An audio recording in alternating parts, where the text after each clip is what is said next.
दोस्तों, स्वागत है आप सबका एक बार फिर से हमारे YouTube चैनल एस्ट्रो नॉलेज में।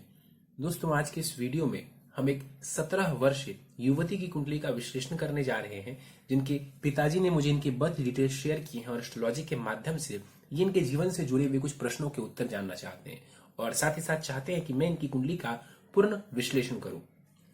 आगे बढ़ने से पहले दोस्तों, हर बार की तरह आप सबसे निवेदन है, यदि अभी तक आपने हमारे YouTube चैनल एस्ट्रो नॉलेज को सब्सक्राइब नहीं किया है तो आप प्लीज इसे सब्सक्राइब कर देंगे और बेल आइकन को दबाना ना भूलें। साथ ही साथ दोस्तों, यदि आप सब भी इसी प्रकार अपनी कुंडली का विश्लेषण करवाना चाहते हैं या फिर मुझसे संपर्क करना चाहते हैं तो स्क्रीन के ऊपर फ्लैश हो रहे व्हाट्सएप नंबर के ऊपर आप मुझसे संपर्क कर सकते हैं और ज्यादा जानकारी के लिए आप नीचे डिस्क्रिप्शन बॉक्स को भी चेक कर सकते हैं। वापस आते इस विश्लेषण के वीडियो के ऊपर और सबसे पहले मैं आप सबों के समक्ष इनके बर्थ डिटेल्स को रख देता हूं। इनका जो जन्म हुआ है वो हुआ है 10 जुलाई 2003 को। जन्म का समय है 2:30 बजे दिन के और जन्म का स्थान है गुजरात। प्रश्नों की बात की जाए तो इनके लिए पूछा गया है कि आने वाली जो दशाएं हैं वो कैसी रहने वाली हैं और वैवाहिक जीवन के बारे में विशेष रूप से पूछा गया कि इनका विवाह कैसा रहने वाला है, आर्थिक स्थिति, विदेश की यात्रा, शिक्षा, सरकारी नौकरी, इन सब को लेकर के इनके लिए प्रश्न पूछे गए हैं। तो आखिर में इनके प्रश्नों को हम एक एक करके लेंगे, लेकिन सबसे पहले इनकी लग्न कुंडली को देखते हैं जो कि हमारे समक्ष है। इनकी लग्न कुंडली 7 नंबर से प्रारंभ होती है।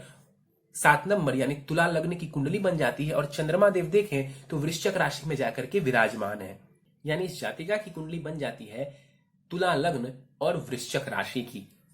लग्न का मान देखें तो 17 डिग्री है, यानी लग्न बहुत ज्यादा बलवान माना जाएगा। लग्नेश की बात करें, शुक्र वो 13 डिग्री के साथ भाग्य भाव में बैठे हुए हैं, तो निश्चित रूप से लग्न एवं लग्नेश दोनों के पास जो बलाबल है वो बहुत ही बढ़िया माना जाएगा। देखिए, तुला लग्न ऐसे जातक के या जातिकाओं के स्वभाव की बात की जाए तो ऐसे जो लोग होते हैं जीवन में समन्वय बिठा करके चलना जानते हैं, जिसको बैलेंस कहते हैं ना, वो बना करके चलना जानते हैं। हर परिस्थिति के अनुसार खुद को ढालना जानते हैं। आमतौर पर किसी का बुरा नहीं करते। संगीत के प्रति रुचि लेते हैं, फिल्मों के प्रति, मीडिया के प्रति इनकी खास रुचि देखी गई है, खास लगाव देखा गया है इनका। और साथ ही साथ जो है स्वभाव बहुत ही बढ़िया होता है, मधुर स्वभाव के ऐसे लोग होते हैं मूलतः। यहां पर देखें चंद्रमा से भी हम स्वभाव का निर्धारण करते हैं। चंद्रमा वृश्चिक राशि में है, केतु के साथ बैठा हुआ है। निश्चित रूप से कहीं ना कहीं मन में जो है थोड़ी परेशानी देखने को मिल सकती है, मन जो है वो अशांत रह सकता है। सीधे कुंडली के ग्रहों के ऊपर चलते हैं, द्वितीय भाव को देखते हैं। द्वितीय भाव में चंद्रमा और केतु की युति हो रही है। देखिए, चंद्रमा और केतु की युति ग्रहण दोष का निर्माण करती है और साथ ही साथ यहां पर चंद्रमा को देखेंगे तो चंद्रमा केमद्रम दोष भी बना रहे हैं। तो केमद्रम दोष भी बना रहा है चंद्रमा और यहाँ पर ग्रहण दोष भी। इस वजह से इस जातिका का जो मन है वो अशांत रहने वाला है। निर्णय लेने में इनको परेशानी देखने को मिल सकती है। और हालांकि यहाँ पर केमद्रम दोष की बात की जाए तो गुरु की जो 5वीं दृष्टि है वो पड़ेगी चंद्रमा के ऊपर, तो केमद्रम दोष काफी हद तक भंग हो जाएगा या उसके दुष्परिणाम कम देखने को मिलेंगे। देखिए, द्वितीय भाव जो होता है वो धन का होता है, वाणी का होता है और परिवार वालों के साथ संबंध का होता है। यहां पर चंद्रमा केतु का साथ में बैठना ये बहुत बढ़िया हम नहीं कह सकते हैं। चंद्रमा यहां पर अपनी नीच राशि में बैठे हुए, अपनी नीच की राशि में यहां पर चंद्रमा देव विराजमान है, तो ये स्थिति को हम बहुत बढ़िया नहीं कह सकते हैं। यहां पर चंद्रमा कहीं ना कहीं जातिका के मन में नकारात्मक विचार देने वाला होगा। परिवार वालों के साथ संबंधों को ये खराब कर सकते हैं। सेविंग्स, धन की जो सेविंग्स होती है उसको लेकर के परेशानी इनको देखने को मिल सकती है। यहां पर देखा जाए तो चंद्रमा कर्मेश भी है, करियर भाव के स्वामी ग्रह है। चंद्रमा जाकर के धन भाव में बैठे हुए हैं, तो मेहनत करने के बाद जो है जातिका, कर्म करने के बाद इनको धन का लाभ देखने को जरूर मिलेगा। इनको ये चाहिए कि अपने धन को ध्यान से सेव करके रखें। धन की सेविंग्स करेंगी तो इनके पास धन भी टिकेगा। और यहां पर 7 डिग्री का चंद्रमा है, नीच की राशि में यहां पर चंद्रमा बैठे हुए हैं और यहां पर देखा जाए तो 50% का बलाबल चंद्रमा के पास होगा। वृद्ध अवस्था में यहां पर चंद्रमा विराजमान है। चंद्रमा की दृष्टि 8वें भाव के ऊपर पड़ेगी, अष्टम भाव के ऊपर चंद्रमा की दृष्टि कहीं ना कहीं अध्यात्म के प्रति, गहन नॉलेज के प्रति भी इनको रुचि देने वाली होगी, यानी कि एस्ट्रोलॉजी के प्रति या इन चीजों के भी क्षेत्र में इनको ये रुचि दिलवा सकते हैं। केतु को यहां पर देख लेते हैं। केतु 3 डिग्री के साथ बैठे हुए हैं, बलाबल कम है केतु का। यहां पर केतु मृत अवस्था के बैठे हुए हैं और मंगल की राशि में केतु बैठा हुआ है और मंगल त्रिकोण में है। इस वजह से केतु यहां पर अच्छा रिजल्ट देगा। अपनी उच्च की राशि में केतु विराजमान है। केतु यहां पर धन देने वाले होंगे। निश्चित रूप से चंद्रमा को ये केतु पीड़ित कर देंगे, ये बात सत्य है, लेकिन यहां पर धन देने वाले होंगे केतु। यहां पर बैठ करके केतु अपनी 5वीं दृष्टि डालेंगे 6ठे भाव के ऊपर। मेहनती और पराक्रमी बनाएंगे, इनको संघर्ष की स्थिति देंगे, यानी कि मेहनती बना करके, पराक्रमी बना करके इनको संघर्ष करवाएंगे और उस संघर्ष से इनको सफलता भी दिलवाने वाले होंगे। केतु की जो 9वीं दृष्टि पड़ेगी वो 10म भाव के ऊपर पड़ेगी। कर्म स्थान को केतु देखेंगे। इनकी दशांत दशा चलती है तो करियर में किसी प्रकार का बदलाव देखने को मिल सकता है। मंगल को देख लेते हैं। 13 डिग्री का मंगल 5म भाव में विराजमान है, जो कि शिक्षा, संतान और प्रेम संबंध का होता है। इस कुंडली में मंगल को देखें तो वो मारक ग्रह हैं, वो द्वितीयेश हैं और वो सप्तमेश हैं। यहाँ पर मंगल केंद्र त्रिकोण राजयोग बना रहे हैं 7म भाव से, तो लव मैरिज की योग की संभावना यहाँ पर बढ़ जाती है। मंगल यहाँ पर बैठा हुआ है कुंडली के 5म भाव में, टेक्निकल क्षेत्र की तरफ ये शिक्षा दिलवा सकते हैं। यहाँ पर मंगल इनको मेहनती बनाने वाले होंगे और शिक्षा में थोड़ा ये संघर्ष देंगे, क्योंकि कारक ग्रह नहीं है और शनि की राशि में बैठा हुआ है, तो शिक्षा में थोड़ा ये संघर्ष खड़ी करेंगे।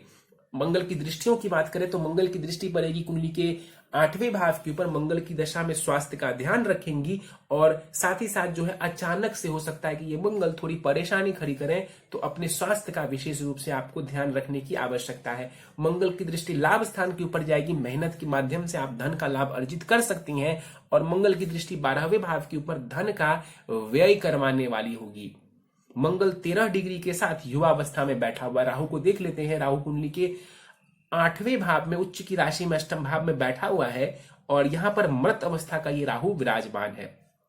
8म भाव जो होता है इसको हम ससुराल पक्ष से जोड़ करके देखते हैं और जीवन में अचानक से आए उतार चढ़ाव को भी ये दर्शाता है। देखिए, राहु का 8म भाव में बैठना इस बात का सूचक है कि राहु की दशा चलती है या केतु की दशा चलती है, इस दौरान आपके जीवन में अचानक से कोई घटना घट सकती है। अच्छे या बुरे से इसका मतलब नहीं है, बल्कि ये एक 8म भाव जो है वो उतार चढ़ाव को दर्शाता है और राहु का यहाँ पर बैठना कहीं ना कहीं उतार चढ़ाव आपको दे सकता है। उच्च की राशि में राहु बैठे हुए हैं, इस वजह से सिर्फ नुकसान यहाँ पर बैठा हुआ राहु नहीं करेगा। अचानक से हो सकता है कि राहु आपको धन का लाभ करवा दे, ससुराल पक्ष के माध्यम से भी आपको ये धन का लाभ करवा सकते हैं। लेकिन हाँ, इतना जरूर है कि यहाँ पर बैठ करके राहु संबंधों को, ससुराल पक्ष के साथ संबंधों को थोड़ा खराब ये कर सकते हैं। राहु की दृष्टि पड़ेगी 12वें भाव के ऊपर। धन का व्यय, विदेश की यात्राएं करवाएंगे राहु, और राहु की दृष्टि द्वितीय भाव के ऊपर चंद्रमा को पीड़ित करेगी और चतुर्थ भाव के ऊपर राहु की दृष्टि पड़ेगी तो घर में टेंशन का माहौल रह सकता है। कहीं ना कहीं आपकी सुखों में ये कमी कर सकते हैं। कुंडली के भाग्य भाव को देखते हैं। 4 ग्रह युति बना करके यहां पर बैठे हुए हैं और कुछ योग यहां पर बनते हुए नजर आ रहे हैं। देखिए, शुक्र और बुध की युति से लक्ष्मी नारायण योग का निर्माण होता है। सूर्य और बुध की युति से बुधादित्य योग का निर्माण होता है। ये जो 9वां भाव है ये भाग्य का भाव होता है, ये उच्च शिक्षा का भाव होता है। तो यहाँ पर बुधादित्य योग का बनना बढ़िया है और साथ ही साथ चूंकि ये भाग्य का भाव है तो लक्ष्मी नारायण योग का बनना भी यहाँ पर हम बढ़िया मानेंगे। शुक्र की बात करते हैं। सबसे पहले लग्नेश है शुक्र और अष्टमेश भी है शुक्र, जाकर के भाग्य भाव में बैठे हुए। निश्चित रूप से यहां पर बैठा हुआ शुक्र आपको भाग्यवान बनाता है, विदेश की यात्राएं देने वाला होगा शुक्र यहां पर आपको, और कहीं ना कहीं धर्म कर्म में रुचि दिलवाने वाला होगा। शुक्र की दृष्टि तीसरे भाव के ऊपर पड़ेगी, आपके कम्युनिकेशन स्किल्स को ये बेहतर कर देगा और क्रिएटिव भी आपको ये बनाने वाला होगा। तो शुक्र के जो प्लेसमेंट है वो बढ़िया है और कहीं ना कहीं ससुराल पक्ष से जो है लाभ के लिए, धन के लाभ के लिए भी शुक्र की प्लेसमेंट बढ़िया मानी जाएगी। सूर्य को देख ले तो सूर्य यहां पर 23 डिग्री के साथ बैठे हुए हैं और इस कुंडली में सूर्य लाभेश है। लाभेश जाकर के भाग्य भाव में बैठ जाए तो ये धन के लिए बढ़िया है, ये धन के लिए बढ़िया है। यहां पर सूर्य आपको धन देने वाले होंगे, जिसको लाभ का भाव कहते हैं। वो ये दर्शाता है कि आपको धन आता रहेगा या नहीं आता रहेगा, और जो द्वितीय भाव है ये आपकी ओवरऑल धन संपत्ति को दर्शाता है। जो आप सेव करेंगे, जो आपके पास बचेगा। तो यहां पर सूर्य जो है आपको धन दिलवाने वाले होंगे, आपके पास धन को ये लगातार बनाए रखेंगे। तो ये स्थिति बढ़िया है। सूर्य आपको यहां पर बैठ करके उच्च शिक्षा में भी मदद करने वाला होगा और पिता की तरफ से भी ये जो है आपको लाभ देने वाले होंगे। 23 डिग्री का सूर्य है, वृद्ध अवस्था का है। यहां पर सूर्य दृष्टि डालेंगे कुंडली के तीसरे भाव के ऊपर, आपको साहसी बनाएंगे। देखिए सूर्य शनि के साथ बैठे हुए हैं। मैंने बार बार कहा है इस बात को कि कभी भी कुंडली में सूर्य और शनि की युति हो जाए या इनका संबंध हो जाए कुंडली में, तो ये पिता से संबंधित सुखों के लिए बढ़िया नहीं है। ये पिता से संबंधित सुखों के लिए बढ़िया नहीं है। अभी मैंने कहा था कि सूर्य नवम भाव में पिता से संबंधित लाभ देने वाला होता है, लेकिन शनि के साथ बैठने की वजह से पिता से संबंधित सुखों में ये कमी ला देगा। बुध को देख लेते हैं। 29 डिग्री का यहां पर बुध बैठा हुआ है, अस्त का है यहां पर बुध, और 29 डिग्री के हैं तो मृत भी है। इस वजह से जो बुध का बल है ये बहुत कम हो जाएगा, क्योंकि एक तो अस्त के हैं, दूसरा ये मृत अवस्था के हैं। तो दृष्टि का तो बल पूर्ण रूप से इनका खत्म हो जाएगा। यहां पर भाग्येश है बुध और भाग्य भाव में ही बैठे हुए हैं। इस बुध को यदि आप बल दे दें, रत्न धारण करके इस बुद्ध को यदि आप जो है बलवान बना लें, तो निश्चित रूप से ये जो बुद्ध है आपको भाग्य से संबंधित और भी ज्यादा लाभ देने वाला होगा, उच्च शिक्षा से संबंधित और भी ज्यादा लाभ देने वाला होगा। विदेश जाना चाहती हैं उसमें भी यहां पर बैठा हुआ जो बुद्ध है आपको बहुत ही ज्यादा लाभ दिलवाने वाला होगा। शनि को देख लेते हैं। 10 डिग्री का शनि यहां पर बैठा हुआ है, अस्त के हैं शनिदेव। इस वजह से जो दृष्टि का प्रभाव है वो बहुत कम हो जाएगा। इस कुंडली में शनि को देखें तो शनि योग कारक ग्रह है, क्योंकि वो सुखेश भी है और वो पंचमेश भी है। तो इस कुंडली का जो सबसे कारक ग्रह जिसको हम योग कारक कहते हैं वो शनि है, और शनि जाकर के भाग्य भाव में बैठे हुए हैं। ये स्थिति बढ़िया है। देखिए सुखेश का जाकर के भाग्य भाव में बैठना केंद्र त्रिकोण राजयोग का निर्माण कर रहा है, वहीं पंचमेश का जाकर के भाग्य भाव में बैठना ये भी एक प्रकार का राजयोग है। तो उच्च शिक्षा के योग बढ़िया नजर आ रहे हैं, विदेश जाने का योग यहां पर बढ़िया नजर आ रहा है, विदेश जाकर के बसना चाहती हैं ये भी आपके लिए संभव है। एक बात ध्यान देने वाली ये है यहां पर कि इस कुंडली के 3 कारक ग्रह होते हैं, शुक्र, शनि और बुध, और तीनों ही ग्रह युति बना रहे हैं आपके भाग्य भाव में। फिर से समझिए, 3 ग्रह जो इस कुंडली के सबसे मुख्य ग्रह हैं, जो सबसे पॉजिटिव ग्रह हैं, वो युति बना रहे हैं आपके भाग्य भाव में। तो निश्चित रूप से आप भाग्यवान हैं, बहुत ज्यादा आप भाग्यवान हैं। आपको भाग्य का बहुत ज्यादा साथ मिलने वाला है। जीवन में नेम फेम मान सम्मान कमाना चाहती हैं, ये सब कुछ संभव है। और ये बात मैं आपकी कुंडली के नवम भाव को देख करके आसानी से कह सकता हूं। तो मेहनत करेंगी, जीवन में खूब सारा नेम फेम आप कमा सकती हैं और भाग्य का आपको बहुत ज्यादा लाभ देखने को मिल जाएगा। शनि के पास यहां पर दृष्टि का प्रभाव नहीं होगा। गुरु को यहां पर देख लेते हैं। गुरु कुंडली के 10वें भाव में बैठे हुए हैं। 25 डिग्री का यहां पर गुरु है, बाल अवस्था का ये गुरु यहां पर बैठा हुआ है। देखा जाए यहां पर गुरु को, इस कुंडली में गुरु कारक ग्रह नहीं है, मारक ग्रह बनते हैं। वो तृतीयेश है और वो षष्ठेश है। तो यहां पर इस कुंडली में गुरु बहुत कारक तो नहीं है, लेकिन छठे भाव का स्वामी ग्रह 10वें भाव में जाकर के बैठा हुआ है उच्च का, और यहां पर हंस नामक महापुरुष योग गुरु बना देंगे। तो करियर के लिए गुरु का 10वें भाव में बैठना, उच्च का बैठना, हंस महापुरुष योग बना करके बैठना आपके कर्म के लिए, आपके करियर के लिए बहुत ही बढ़िया है। आप करियर में ऊंचाइयों पर जा सकती हैं, बुलंदी पर जा सकती हैं। मेहनत करते रहिए, क्योंकि गुरु मेहनत पराक्रम भाव के स्वामी ग्रह बनते हैं। मेहनत करते रहिए, ये गुरु आपको सब कुछ देने वाले होंगे। गुरु केंद्र में बैठा हुआ है आपका, उच्च की राशि में बैठा हुआ है, हंस महापुरुष योग बना रहा है। जबरदस्त स्थिति है। आपका जो करियर रहने वाला है वो बहुत ही बढ़िया रहने वाला है। जिस भी क्षेत्र में आप जाती हैं, जिस भी क्षेत्र में आप जाना चाहती हैं, उस क्षेत्र में अपना टारगेट ये रखें कि आपको टॉप लेवल पर पहुंचना है। क्या टारगेट रखेंगी कि आपको उस क्षेत्र में शिखर पर पहुंचना है। और मैं ये बात इसलिए कह रहा हूं क्योंकि गुरु यहां पर बहुत ही बढ़िया स्थिति में बैठा हुआ है। जीवन में आपको ये गुरु लोगों से मान सम्मान दिलवाएगा, मतलब कि लोग जो है आपकी बातों को मानेंगे और आपकी इज्जत भी करेंगे। गुरु की दृष्टि धन भाव के ऊपर पड़ रही है और विशेषकर चंद्रमा के ऊपर पड़ रही है, तो जो परेशानी मैंने आपको बताई थी चंद्रमा से जुड़ी हुई, उन परेशानियों को ये कम करने की कोशिश करेंगे। आपको आपके कर्म के माध्यम से ये धन का लाभ दिलवाने वाले होंगे। चौथे भाव के ऊपर गुरु की दृष्टि, ये भी आपकी सुखों में वृद्धि करेगा। और गुरु की दृष्टि जो छठे भाव के ऊपर पड़ेगी, शत्रुओं के ऊपर विजय, कंपटीशन में सफलता और विशेषकर आपकी आयु माफ करिए आपके रोगों में जो है आपको लाभ दे देगा, आपको बीमारियों से बचाने का कार्य करेगा। तो यहां पर गुरु जो है काफी पॉजिटिव नजर आ रहे हैं, भले ही वो इस कुंडली में मारक क्यों ना हो। चलिए, तो ये था आपकी कुंडली में ग्रहों का विश्लेषण।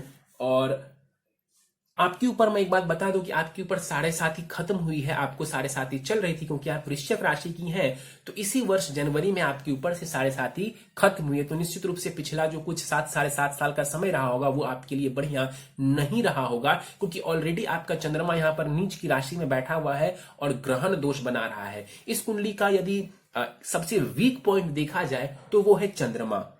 चंद्रमा इस कुंडली का सबसे वीक पॉइंट बनता है। अपने मन को स्ट्रांग रखेंगी और बाकी बहुत अच्छी आपकी कुंडली, लाइफ में आप बहुत बढ़िया कर सकती हैं।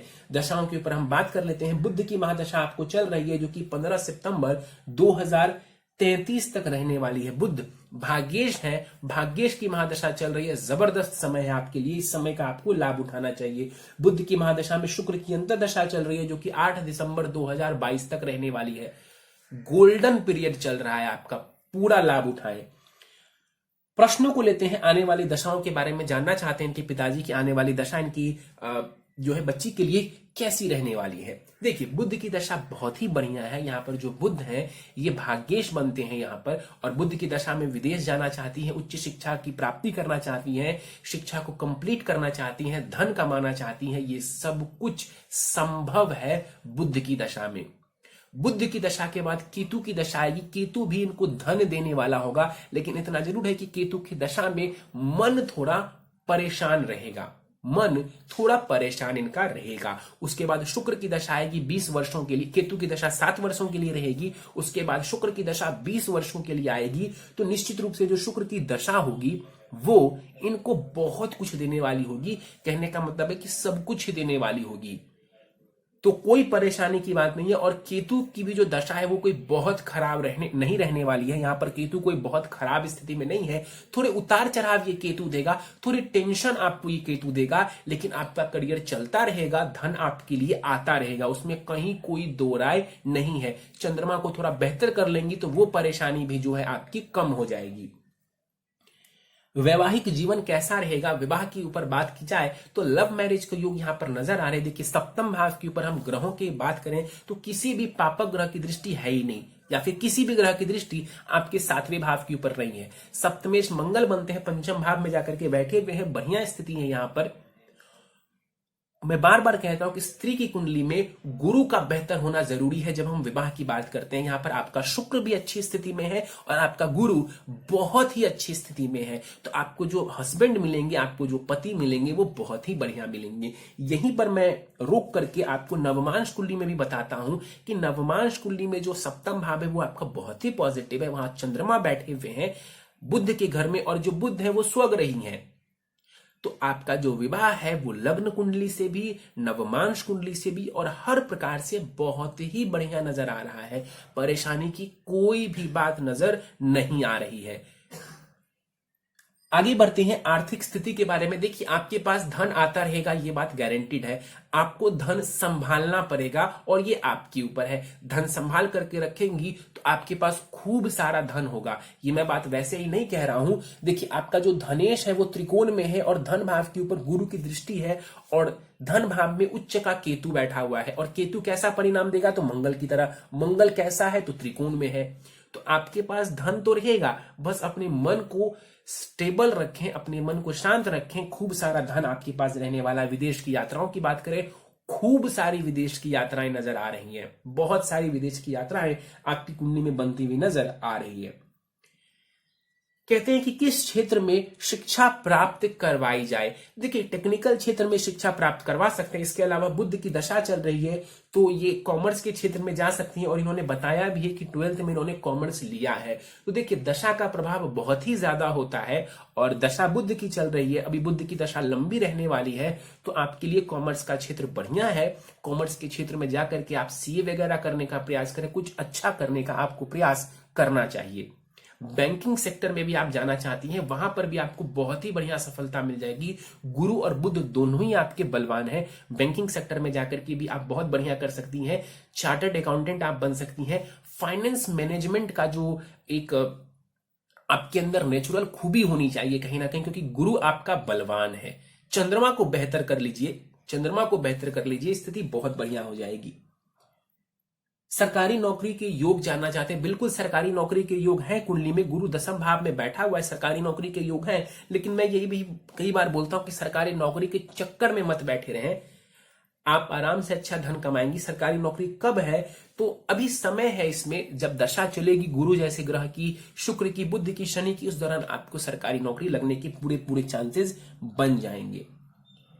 और जानना चाहते हैं कि पब्लिक सर्विस कमीशन या union public service commission UPSC में जो है योग कैसे नजर आ रहे हैं उसमें सफलता प्राप्त करने के। मेरे हिसाब से योग बहुत ही बढ़िया है, कहीं से भी इसे हम ना नहीं कह सकते हैं। एक ही ग्रह जो है जो बार बार मेरा ध्यान खींच रहा है वो है चंद्रमा। चंद्रमा को थोड़ा बेहतर कर लिया जाए, मन को शांत रखा जाए, तो कुछ भी हासिल किया जा सकता है, इसमें कहीं कोई दो राय नहीं है। बाकी लोगों का भाग्य साथ भले ही ना देता हो, लेकिन आपका भाग्य पूर्ण रूपेण आपका साथ देगा। कारण है, आप अपने कुंडली के नवम भाव को देख लें कि आपका नवम भाव कितना ज्यादा बलवान है। चलिए, उपाय पर जाने से पहले इनकी नवमांश कुंडली के ऊपर फिर से चलते हैं। नवमांश कुंडली में भी देखा जाए तो ग्रहों की स्थिति बहुत ही बढ़िया है। वहां पर फिर से जो है शनि शुक्र की युति लाभ स्थान में हुई है, तो ये धन के लिए बढ़िया स्थिति है। बुध वहां स्वग रही है, बहुत ही बढ़िया है। जिस क्षेत्र में आप जाना चाह रहे हैं, कॉमर्स आपने चुना है, निश्चित रूप से आपको ये वहां पर भी अच्छी सफलता देने वाला होगा। प्रथम संतति को लेकर के थोड़ी परेशानी नजर आ रही है आपकी कुंडली में, तो हो सकता है कि संतान होने में थोड़ी सी परेशानी आपको देखने को मिले। हालांकि गुरु आपका बढ़िया है तो ज्यादातर परेशानियां कम हो जाएंगी, लेकिन फिर भी मुझे लगता है कि संतान होने में थोड़ी सी दिक्कत आपको आ सकती है। चलिए सीधे इनके लिए उपाय के ऊपर चलते हैं, और प्रथम उपाय है इनके लिए पन्ना रत्न धारण करें। 5.25 रत्ती का पन्ना दाहिने हाथ की सबसे छोटी उंगली में आपको धारण करना चाहिए, कनिष्ठा में। नित्य हनुमान चालीसा का पाठ करेंगी, सुबह शाम नित्य भगवान सूर्य को अर्घ दें। हर सोमवार शिवलिंग के ऊपर जल दूध से अभिषेक करेंगी, और सुबह शाम नित्य शिव चालीसा का पाठ करेंगी। हर बुधवार गणेश जी को मंदिर जाकर के दूर्वा एवं लड्डू अर्पित करेंगी। इससे भी जो है आपको बहुत ज्यादा लाभ देखने को मिलेगा। और ये जो उपाय मैंने आपको दिया है गणेश जी वाला, ये उपाय आपको केतु की भी दशा में कंटिन्यू रखना है। चलिए, तो दोस्तों ये था इस 17 वर्ष युवती की कुंडली का विश्लेषण। मुझे उम्मीद है कि आपको हमारा यह कुंडली विश्लेषण का वीडियो पसंद आया होगा। यदि वीडियो पसंद आया तो आप इसे लाइक करें, शेयर करें। अभी तक आपने हमारा YouTube channel astro knowledge subscribe नहीं किया है तो आप प्लीज इसे सब्सक्राइब कर दें और बेल आइकन को दबाना ना भूलें। साथ ही साथ दोस्तों, यदि आप सभी इसी प्रकार अपनी कुंडली का विश्लेषण करवाना चाहते हैं या फिर मुझसे संपर्क करना चाहते हैं, तो स्क्रीन के ऊपर फ्लैश हो रहे व्हाट्सएप नंबर के ऊपर आप मुझसे संपर्क कर सकते हैं। और ज्यादा जानकारी के लिए आप नीचे डिस्क्रिप्शन बॉक्स को भी चेक कर सकते हैं। इस वीडियो में फिलहाल इतना ही दोस्तों, आप सभी का बहुत बहुत धन्यवाद।